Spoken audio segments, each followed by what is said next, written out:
Terima kasih Tuhan. Biarlah pujian ini menjadi doa kami kepada Engkau, bahwa kami mencintai Engkau, bahwa kami benar-benar mengasihi Engkau. Terima kasih Tuhan Yesus. Kami percaya Tuhan hari ini hari yang khusus bagi kami semua. Kami percaya Tuhan hari ini adalah hari yang Tuhan akan ubahkan hidup kami. Karena kami percaya ketika Tuhan berbicara di tengah-tengah kami, maka Roh-Mu turut bekerja di dalam hidup kami. Roh-Mu yang akan mengubahkan kami.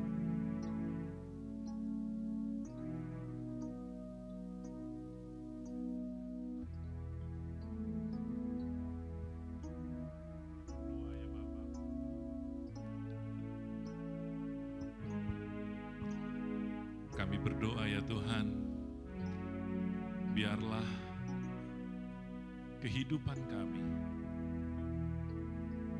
akan Kau dapati berkenan seturut dengan kehendak-Mu. Terima kasih Tuhan Yesus. Sebentar kami akan mau belajar firman Tuhan, dan kami percaya firman-Mu yang akan mengubahkan hidup kami, dan firman-Mu yang akan menjadi pegangan kami di dalam kami menjalani hari-hari kami. Terima kasih Bapa. Di dalam nama Tuhan Yesus kami bersyukur, kami berdoa. Amin.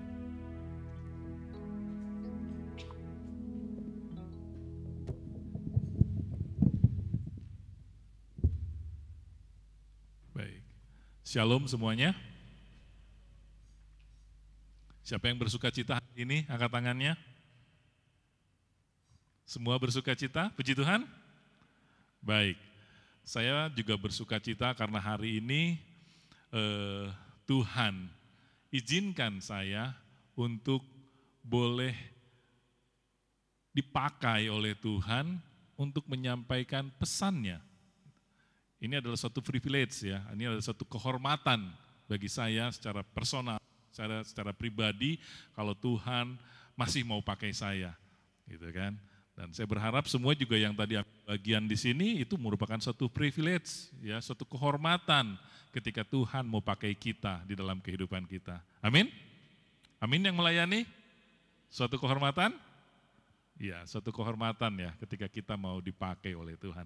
Baik, hari ini kita akan belajar, kita akan mendengarkan firman Tuhan, kita akan Tuhan ubahkan dari persepsi, dari pola pikir, dari cara berpikir kita mungkin yang lama yang tidak berkenan, menjadi suatu hal yang berkenan bagi Tuhan. Ada tema hari ini yang diberikan kepada kita, yaitu Dialah yang menempatkan aku. Ya, Dialah yang menempatkan aku. Ini tertulis dalam kitab Kejadian, pasal yang ke-45, itu mulai ayat yang pertama sampai dengan ke-20 sekian, 28 kalau saya tidak salah, tapi kita tidak akan baca semua.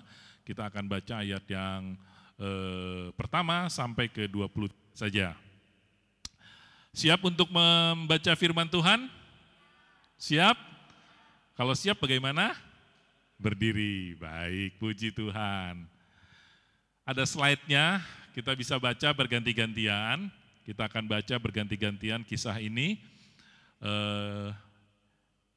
Saya rasa kita semua pernah mendengar kisah ini. Mungkin ini kisah atau cerita yang sering kita dengar, pernah kita dengar sejak kita masih di sekolah minggu.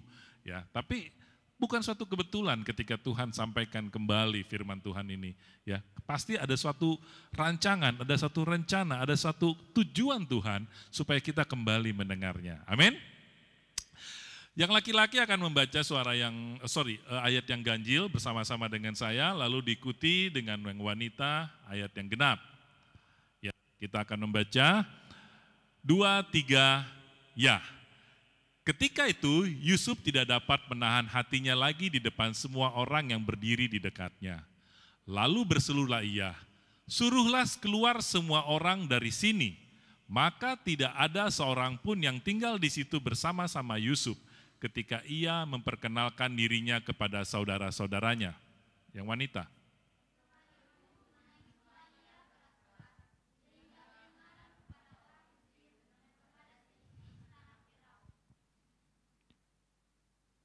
Lanjut. Dan Yusuf berkata kepada saudara-saudaranya, "Akulah Yusuf, masih hidupkah Bapa?" Tetapi saudara-saudaranya tidak dapat menjawabnya, sebab mereka takut dan gemetar menghadapi dia.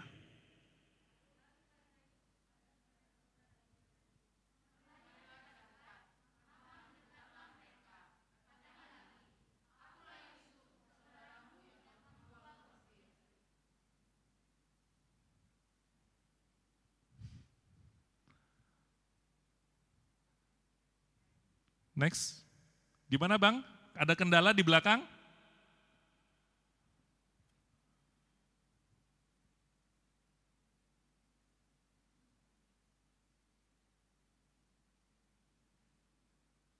Sebentar.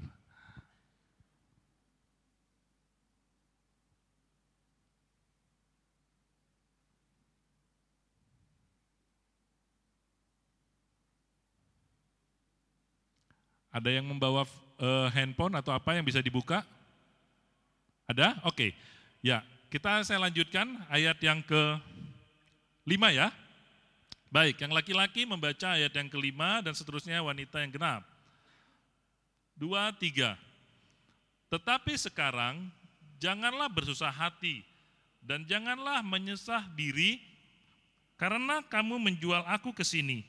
Sebab untuk memelihara kehidupanlah Allah menyuruh aku mendahului kamu.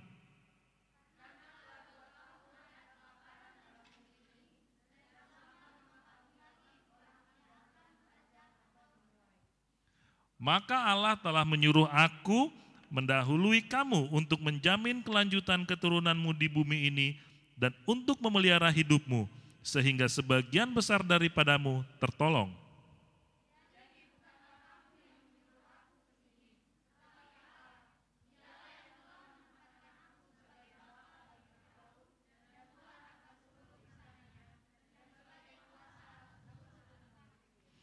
Segeralah kamu kembali kepada bapa dan katakanlah kepadanya, beginilah kata Yusuf, anakmu, Allah telah menempatkan aku sebagai tuan atas seluruh Mesir. Datanglah mendapatkan aku, janganlah tunggu-tunggu.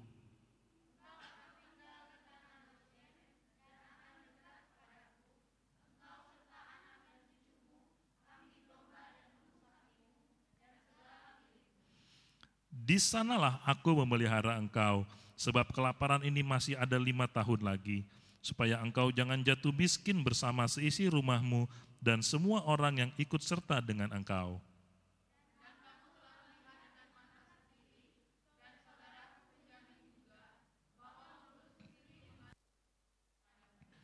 Sebab itu ceritakanlah kepada Bapa segala kemuliaanku di negeri Mesir ini, dan segala yang telah kamu lihat, kemudian segeralah bawa Bapa kemari.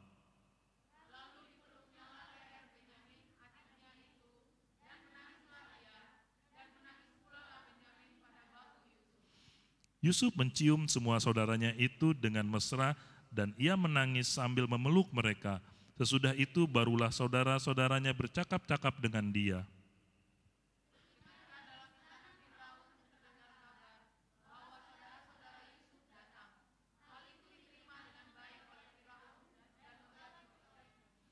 Lalu berkatalah Firaun kepada Yusuf, katakanlah kepada saudara-saudaramu, buatlah begini, muatilah binatang-binatang dan pergilah ke tanah Kanaan.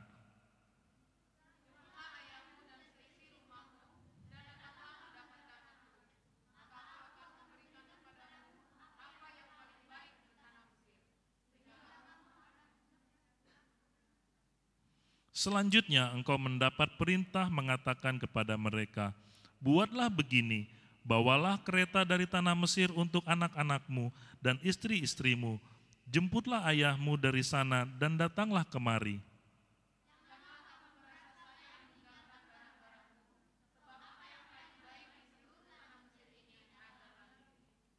Demikianlah dilakukan oleh anak-anak Israel itu. Yusuf memberikan kereta kepada mereka menurut perintah Firaun, juga diberikan kepada mereka bekal di jalan.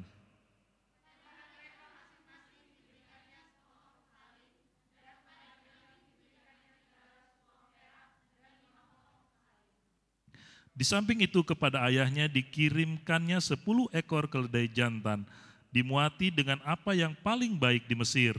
Lagi pula 10 ekor keledai betina, dimuati dengan gandum dan roti dan makanan untuk ayahnya dalam perjalanan. Baik, cukup.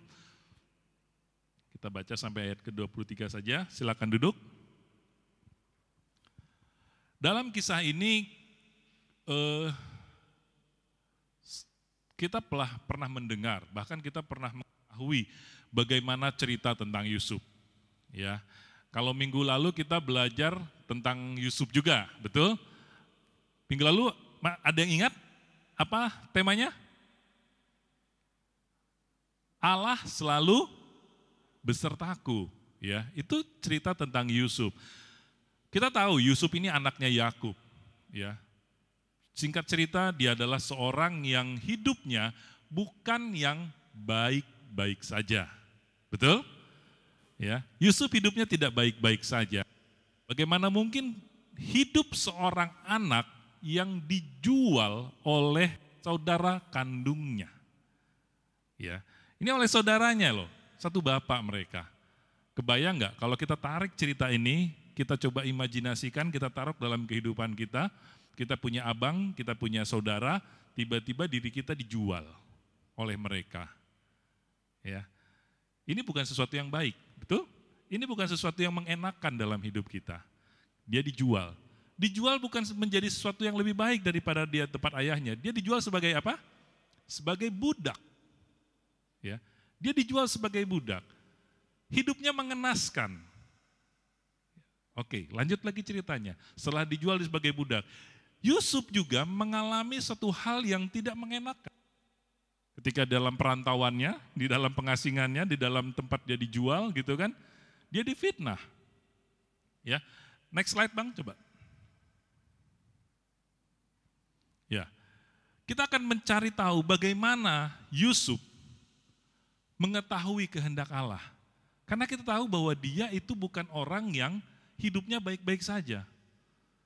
Kalau kita keluar dari rumah kita akan melihat mungkin banyak orang yang hidupnya teraniaya. Atau mungkin kita kembali kepada diri kita merasakan hidup kita itu sedang tidak enak.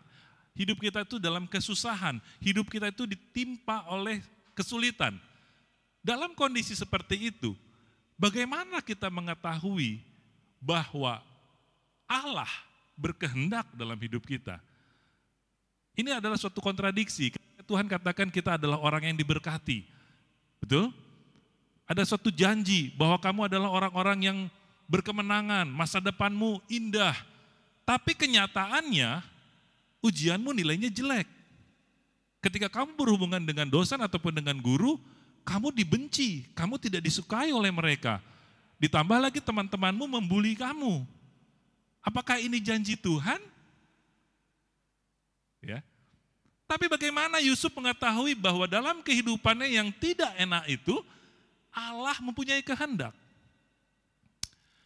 Kita belajar dari kisah Yusuf. Di sini diceritakan bagaimana Yusuf dalam firman Tuhan tadi mengalami suatu pembuangan. Tapi ada satu tujuan, yaitu dia membawa keselamatan bagi keluarganya. Yuk kita lihat dulu.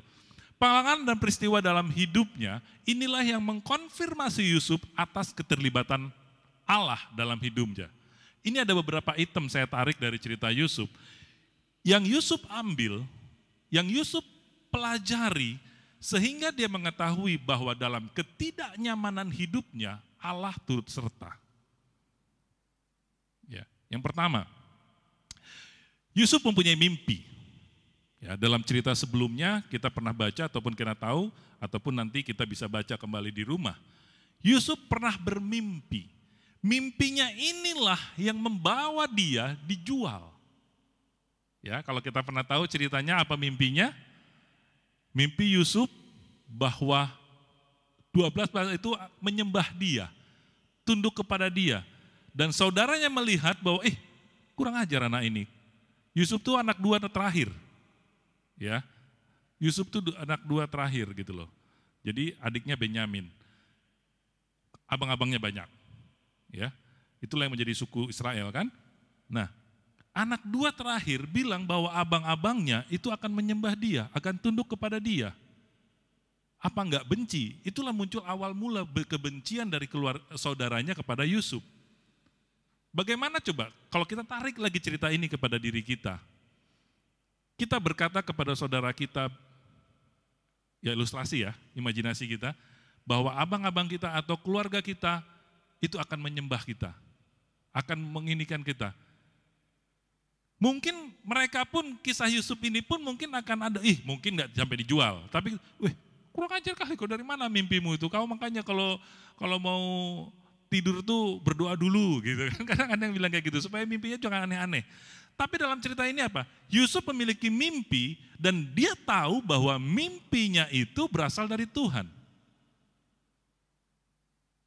Yusuf pahami itu, bahwa tidak ada yang kebetulan dalam tidurnya ketika dia mendapatkan sesuatu bahwa mimpi itu datang dari Tuhan. Apakah itu sudah jadi kenyataan bagi Yusuf pada saat dia bermimpi? Tidak. Ya, ketika dia bermimpi, itu suatu tantangan sebenarnya bagi dirinya. Loh, bagaimana mungkin aku bisa memimpin? Bagaimana mungkin aku bisa keluargaku, abang-abangku semuanya akan tunduk kepadaku? Ya. Akan ada bergumul. Ini mimpi di siang bolong lah atau apalah bahasanya gitu kan. Yusuf tidak ini.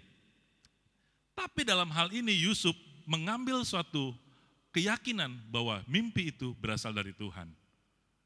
Selanjutnya, poin apa lagi? Kesulitan dan tantangan. Seperti kita ketahui tadi diceritakan dalam firman Tuhan, Yusuf dijual. Ya, singkat ceritanya ketika dia mendapat mimpi, ada kebencian dalam keluarganya atau saudaranya sehingga Yusuf dijual. Yusuf mengalami kesulitan demi kesulitan dalam hidupnya. Setelah dijual, dia difitnah oleh istri Potifar. Ya, dijual, sampai akhirnya mungkin kita nggak tahu bagaimana kisah detailnya, tapi pada suatu momen Yusuf itu diterima di rumah Potifar dan dia diangkat menjadi orang kepercayaan Potifar, orang nomor 2 di rumahnya Potifar. Potifar adalah seorang kaya, saudagar kaya, pebisnis yang kaya gitu loh. Ya, kalau kita imajinasikan sekarang siapalah orang yang kaya? Jack Ma atau siapa gitu kan? Ya, mereka kaya, dia jadi orang nomor 2-nya. Semua yang ada dalam rumah itu ada dalam kuasa Yusuf. Gitu loh. Tapi dia difitnah. Akhirnya apa? Dia dijatuhkan lagi.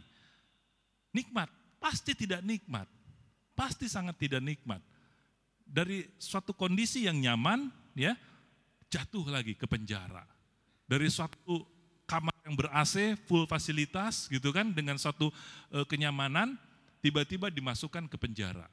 Nyaman? Pasti tidak. Ya. Lalu dia dimasukkan ke penjara. Bagaimana hidup di penjara? Apakah langsung nyaman dengan makanan segala macamnya? Saya katakan pasti tidak. Mungkin kalau ada yang berkesempatan besok kalau ada yang dapat pelayanan penjara, ikutlah pelayanan penjara. Kalian akan lihat di sana. Bagaimana orang-orang, saudara-saudara kita di sana, mukanya itu nggak ada yang ceria, pucat. Kenapa? Kurang kena matahari.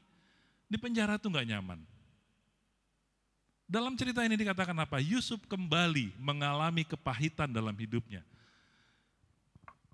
Apakah Yusuf dalam hal ini, dalam kesusahannya ini, dia mempertanyakan Tuhan? Atau dia menjadi benci sama Tuhan? Atau dia bilang, Tuhan mimpi yang pernah kau berikan itu tidak benar, gitu kan? Kenapa? Karena jauh sebelumnya mimpi Yusuf itu disampaikan, tapi dalam kehidupannya dia mengalami banyak hal yang tidak mengenakan. Masuk penjara, bagaimana mungkin seorang dalam penjara itu bisa memimpin? Bagaimana mungkin seorang penjara itu akan disembah? Suatu hal yang tidak mungkin kalau kita masukkan ke dalam pikiran secara manusia, benar? Ya. Selanjutnya apa? Hal inilah yang mengkonfirmasi Yusuf ketika dalam setiap fase yang dilewatinya, pertolongan Tuhan itu ada. Ya, kita tahu ketika dijual, mungkin ceritanya pasti tidak mengenakan ketika masuk kereta atau ditarik. Ya, mungkin kita pernah nonton film lah ya, bagaimana tentang perbudakan. Ya, kalau perbudakan itu budaknya bukan dimasukin ke kendaraan ber-AC atau kendaraan yang nyaman. Ya kan, pasti dimasukkan ke dalam gerobak yang tidak nyaman, panas-panasan, segala macam gitu kan. Ya. Tapi dalam hal ini Yusuf kembali melihat bahwa pertolongan Tuhan ada atas dia. Kenapa? Dia tetap berlaku baik. Sekarang kita harus coba memikirkan, ketika Yusuf dalam kondisi yang tidak enak, bagaimana mungkin, singkat dalam ceritanya, Yusuf menjadi orang yang dipercaya di rumah Potifar. Dari seorang budak menjadi yang dipercaya di rumah Potifar. Apa yang dilakukan Yusuf pada saat itu? Coba kita imajinasikan. Apakah Yusuf di situ menjadi seorang pria yang brutal, pria yang kasar, atau Yusuf itu senantiasa menunjukkan dia seorang yang baik? Pastinya Yusuf itu senantiasa menunjukkan dia menjadi seorang yang lemah lembut. Ya, Yusuf itu senantiasa dia menunjukkan menjadi seorang yang disenangi, dipercaya. Coba next slide dulu Bang, nanti kita kembali lagi ke sini.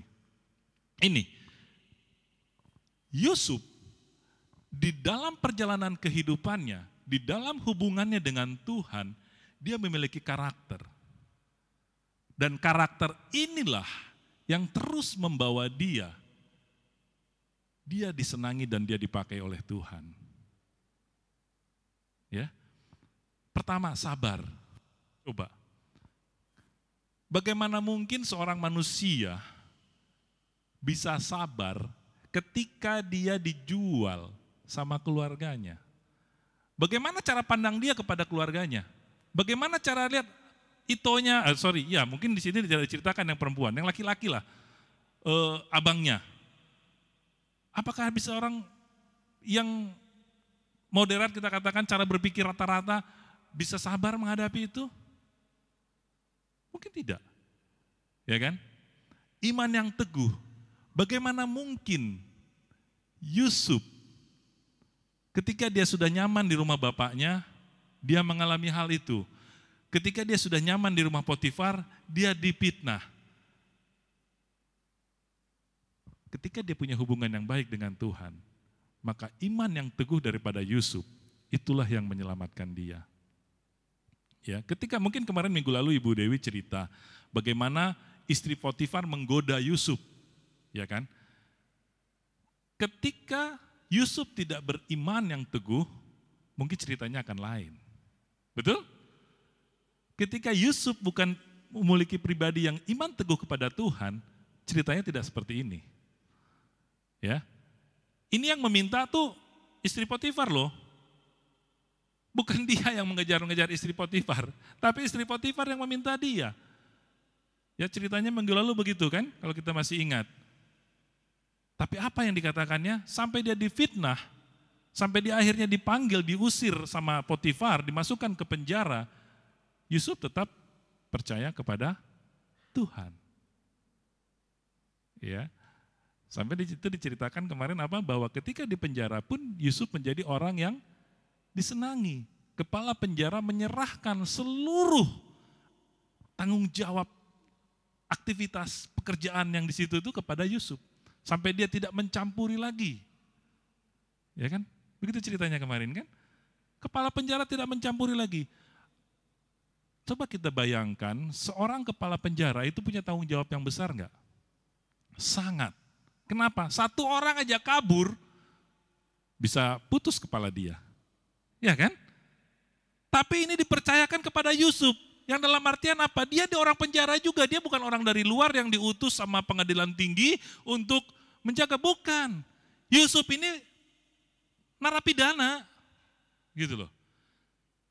Tapi kepala penjara itu bisa mempercayakan kepada Yusuf semua tanggung jawabnya. Ini adalah suatu hal yang luar biasa. Benar? Suatu hal yang luar biasa.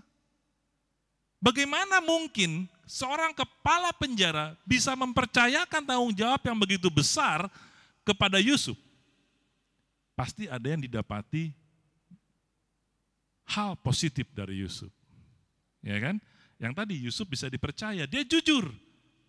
Di sini dikatakan Yusuf itu jujur. Kalau ada pepatah kuno mengatakan kejujuran adalah mata uang yang berlaku di mana saja. Mungkin saat ini udah jarang ya dengar kata-kata seperti itu. Saya waktu masih SD itu dikatakan demikian. Kejujuran adalah mata uang yang berlaku di mana saja. Karena kejujuranlah yang akan mengangkat orang. Ya, walaupun kamu nggak punya uang, tapi ketika kamu jujur, engkau akan dipekerjakan orang. Betul? Kejujuran. Yusuf jujur. Yusuf murah hati. Ya, Yusuf murah hati. Bagaimana kita mengetahui Yusuf murah hati? Tadi yang kita baca dalam Kejadian 45. Saudara-saudaranya tahu nggak kalau itu Yusuf sebelumnya? Nggak ada yang tahu kan? Bahkan saudara-saudaranya gemetar katanya kan, ceritanya gitu kan, takut kan. Tapi apa yang dilakukan Yusuf? Apakah Yusuf balas dendam? Apakah Yusuf memanggil sini kamu? Ini kamu, siapa dulu yang bersepakat menjual aku? Adakah mereka dihakimi di situ oleh Yusuf? Enggak ada. Tidak ada satupun di situ Yusuf, ini gara-gara kamu ya dulu ya. Malah dia langsung mengambil, menarik satu kesimpulan, dikatakan apa? Tuhan yang menempatkan aku, dialah yang mengutus aku supaya kamu diselamatkan. Betul? Coba kita baca ayat yang ke-8. Kejadian 45, ayat yang ke-8. Saya baca ya. Jadi, bukanlah kamu yang menyuruh aku ke sini. Ini kalimatnya sudah diperhalus loh. Bang, bukan kamu yang nyuruh aku ke sini. Ketika Yusuf ngomong kayak gitu, apa perasaan abangnya? Aku bukan suruh kau loh, tapi kami jual kau dulu. Aduh, bodoh kali lah aku, kata abangnya. Pasti begitu kan? Kata Yusuf diperhalus, jadi bukan kamu yang menyuruh aku ke sini. Katanya. Menyuruh katanya. Menyuruh itu udah kalimat yang diperhalus oleh Yusuf. Lalu dikatakan, tetapi Allah dialah yang telah menempatkan aku sebagai bapa bagi Firaun. Di sini Yusuf menunjukkan bahwa dia orang yang percaya kepada Tuhan. Ya. Tetapi Allah yang menempatkan aku di sini. Di sini mengatakan bahwa Yusuf adalah orang yang murah hati. Karena dia terpaut senantiasa dengan Allahnya. Ya. Ketika kita orang yang terpaut dengan Allah, maka ekspresi hidup kita, tindakan kita, itu akan mencerminkan Allah dalam kehidupan kita. Amin? Ya, di sini kita katakan, kembali lagi kepada karakter tadi Bang, slide-nya Bang. Ya, Yusuf itu orang yang jujur, Yusuf itu orang yang murah hati. Walaupun dia dizolimi, walaupun dia dibully, ya, walaupun dia tidak mendapatkan keadilan, tapi dia senantiasa berlaku murah hati. Ya. Dia langsung teringat akan bapaknya. Ditanya, gimana masih hidupkah bapak? Karena itu kan ceritanya sudah belasan tahun ya, sudah ditinggalkan. Dulu tidak ada video call, nggak bisa dia, Pak apa kabar gitu kan. Kalau sekarang kita enak. Tanya bapak kita di kampung, gimana Pak, sehat? Ya, kirim uang Pak, kan gitu kan. Yang mahasiswa, kan begitu kan. Pasti begitu. Kalau dulu tuh nggak bisa Yusuf ini. Makanya ketika dia ketemu abang-abang di tadi, wih ini abang aku sini, ini, lengkap semua dia. Ini yang pertama, Benyamin belum ikut pada saat itu kan, kalau ceritanya kan. Langsung dia, mana adikku si Benyamin? Itu disuruh lagi datang lagi, tapi dengan ceritanya lah, kita bisa baca sebelumnya. Ya. Apakah dalam cerita itu diceritakan bahwa Yusuf mengambil suatu kesempatan atau apa untuk membalas dendam? Tidak. Yusuf tidak ada sedikit pun ambil bagian untuk dia mengeluarkan hukuman bagi abang-abangnya. Ya, tapi di sini dikatakan ayat ke-8 apa?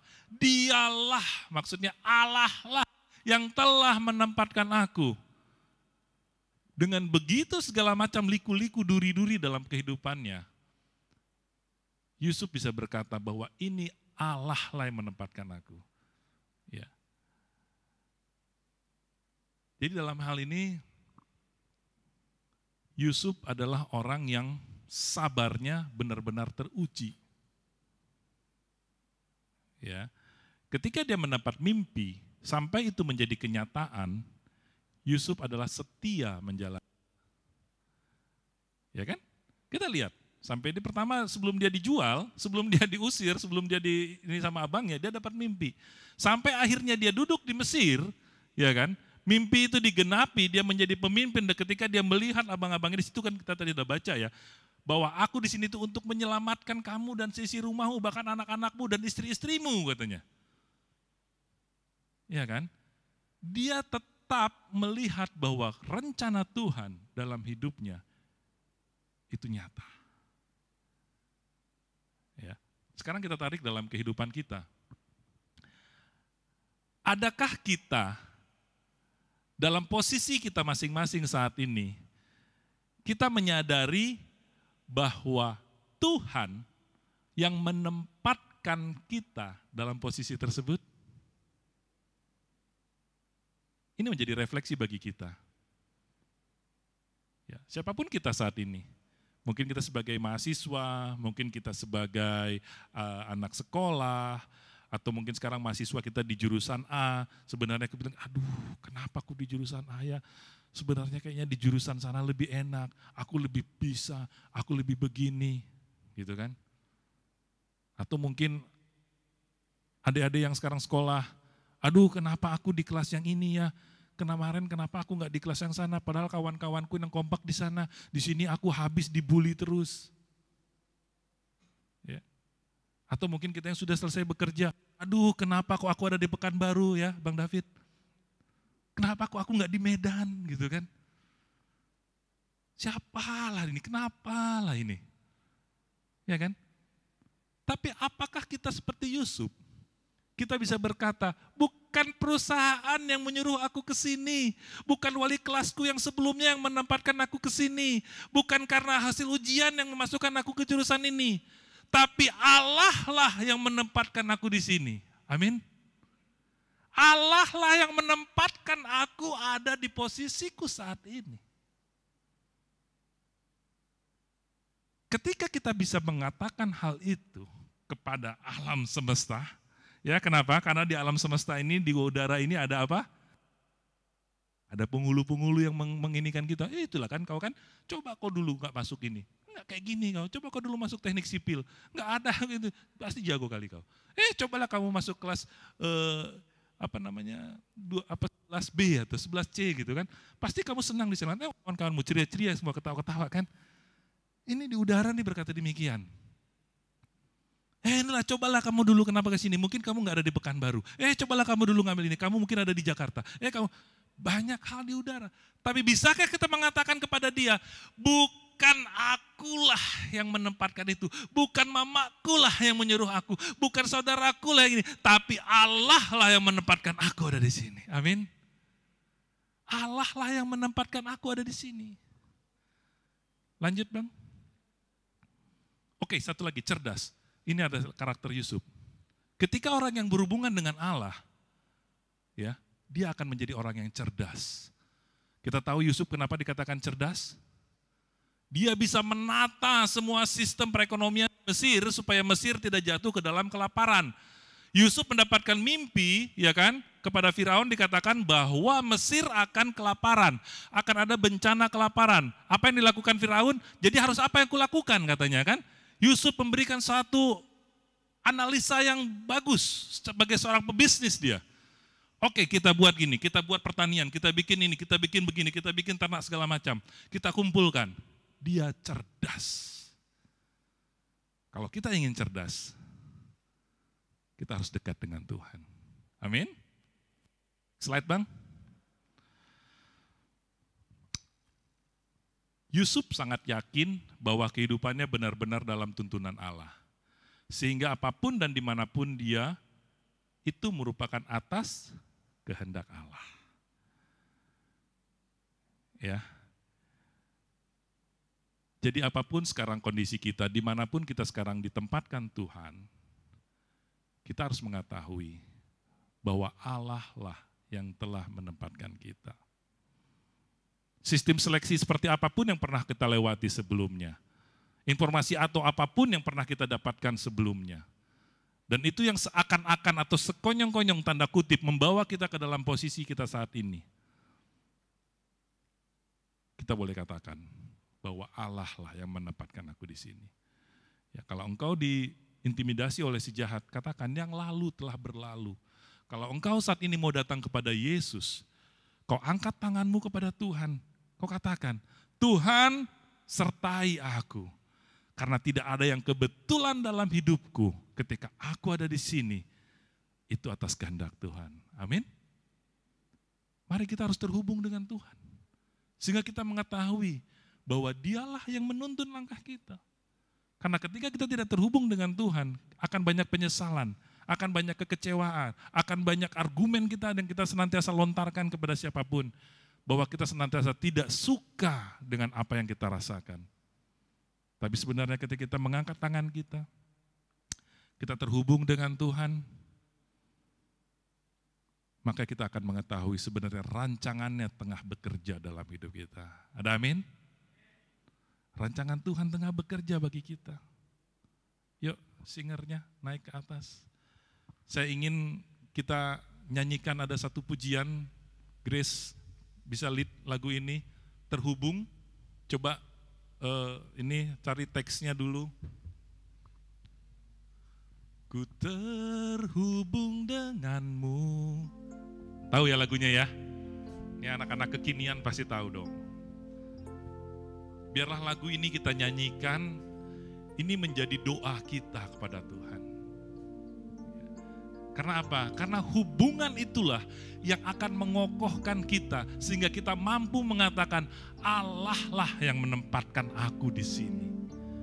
Allah lah yang menjadikan, merencanakan, mendesain supaya aku ada di posisiku hari ini. Apapun kondisimu saat ini, kondisimu sedang mungkin seperti Yusuf masih sedang ada dalam penjara. Ataupun kondisimu sekarang sedang ada difitnah oleh Potifar. Atau kondisimu saat ini sedang dijual oleh saudara-saudaramu ketika pada Yusuf saat itu. Tapi tetap katakan bahwa Allah lah yang menempatkan aku di sini. Karena percaya janjinya ya dan amin. Sama ketika Yusuf pertama kali mendapat mimpi dia sebagai pemimpin, dia lihatnya ke depan. Dia tidak melihat apa yang sedang dijalaninya, tapi dia melihat tujuannya. Sehingga dia mampu berkata, Allah lah yang menempatkan aku di sini. Oke?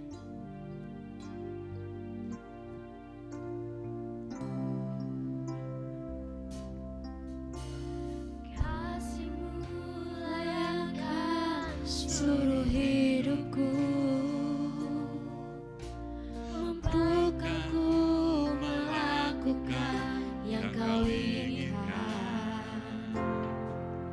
Tak bisa ku terlepas, kau menggenggam tanganku, ingin lebih mengenal pribadimu.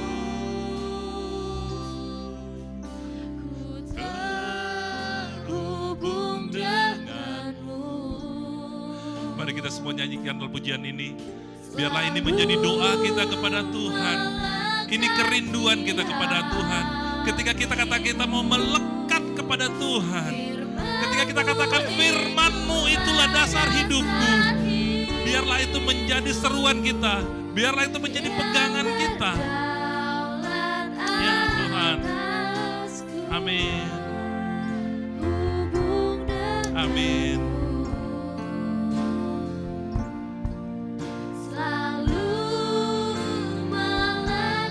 Mari kita semua bangkit berdiri.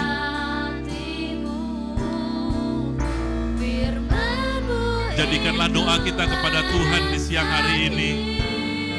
Katakan bahwa kita ingin terhubung dengan Dia.